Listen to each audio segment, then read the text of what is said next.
The Haunting Walk.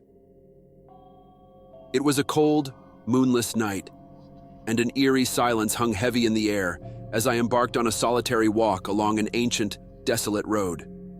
The darkness seemed to press in from all sides, and the only source of light came from my trembling flashlight. I had always loved a good scare, but this night would take me to the very limits of my courage. The path I had chosen was rumored to be haunted, with a chilling history that dated back centuries.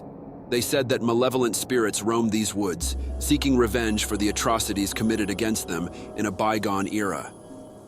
I was a skeptic, but the oppressive atmosphere was impossible to ignore.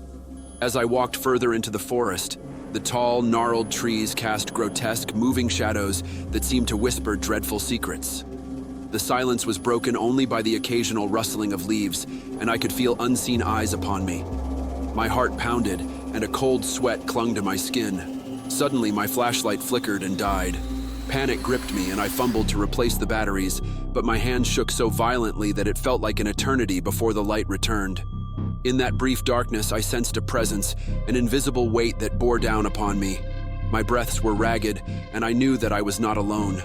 A voice, faint and spectral, seemed to drift on the wind, echoing through the trees. It whispered my name, chilling me to the core. My legs turned to jelly as I struggled to move forward, away from that otherworldly voice. But the path seemed to stretch endlessly, and I felt like a fly caught in a spider's web. As I continued, I stumbled upon an old, decrepit cabin that loomed in the distance. It was said to be the epicenter of the haunting. Hesitantly, I approached the decaying structure, the floorboards creaking beneath my feet. Inside, a foul odor filled the air, a combination of rot and despair. The walls were adorned with symbols and writings that were cryptic and otherworldly, the very embodiment of madness.